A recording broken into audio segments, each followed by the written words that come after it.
नमस्कार। आज एक बड़ा ही महत्वपूर्ण दिन है। महत्वपूर्ण इसलिए क्योंकि आज पुण्यतिथि है आनंदी गोपाल जोशी जी की। आप सोच रहे होंगे आनंदी गोपाल जोशी जी, बहुत ज़्यादा लोगों ने उनका नाम नहीं सुना होगा और मैं समझ सकती हूँ क्यों नहीं सुना होगा। चलिए उन्हीं के बारे में थोड़ी सी बात करते हैं। आनंदी गोपाल जोशी जी भारत की पहली महिला डॉक्टर थी और आप जानते कैसे?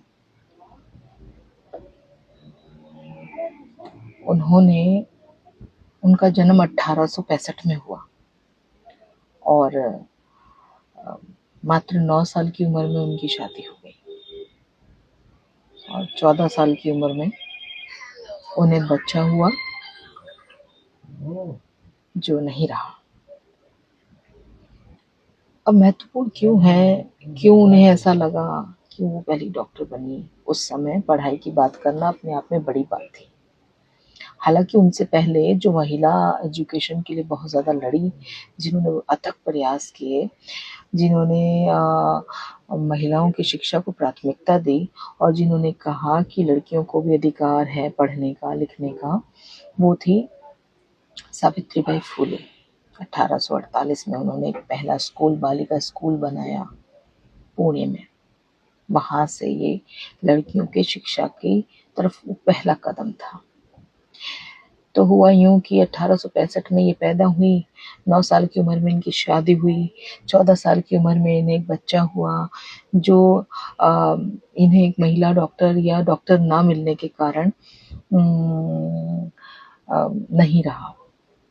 तो उन्होंने उस दुख को अपना संघर्ष बनाया और ठाना कि वे स्वयं एक डॉक्टर बनेंगी। और जब वो स्वयं एक डॉक्टर बनी 1886 में, 86 में, वो अमेरिका से विमेन मेडिकल कॉलेज से डॉक्टरी पढ़ के उसकी डिग्री लेके लौटी। और आयरनी देखिए कि जब वो वहां से डिग्री लेकर लौटी तो उसके अगले ही वर्ष 87 में चले गए। वो नहीं रही। कैसे नहीं रही? और जिस वजह से नहीं रही वो भी यही था कि उनको ट्यूबरक्लोसिस हो गया, टीबी।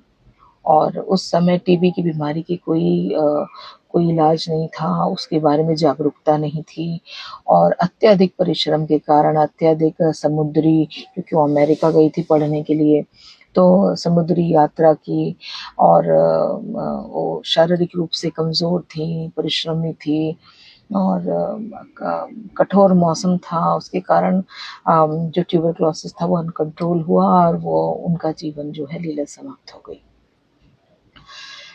तो कुल मिलाकर देखिए कि जिस एक वजह से प्रॉपर मेडिकल असिस्टेंस ना मिल पाने के कारण उन्होंने अपना बच्चा खोया और उसके बाद उनकी स्वयं के जीवन भी जो समाप्त हुआ वो भी इसी वजह से हुआ क्योंकि उनको भी ट्यूबरक्लोसिस का कोई इलाज नहीं मिल पाया।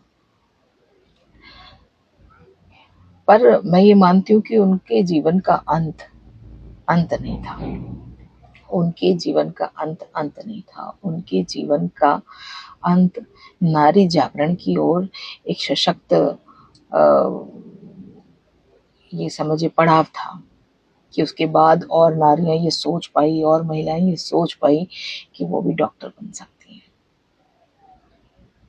तो मात्र 21 साल की उम्र में, 21 से 22 साल की उम्र में जिस महिला ने डॉक्टरी डिग्री हासिल करके और उसके बाद अपने प्राण उनके चले गए, तो मैं ये मानती हूँ कि छोटी सी उम्र कम थी, छोटी उम्र में प्रभाव कितना गहरा प्रभाव उनके उस छोटे से जीवन का रहा कि आज इस समय इस जगह पर भी हर कोई हाँ, उनके बारे में बात कर रहा है, उनके बारे में वो हमेशा से एक इतिहास में उनका नाम जो है वो दर्ज हो गया।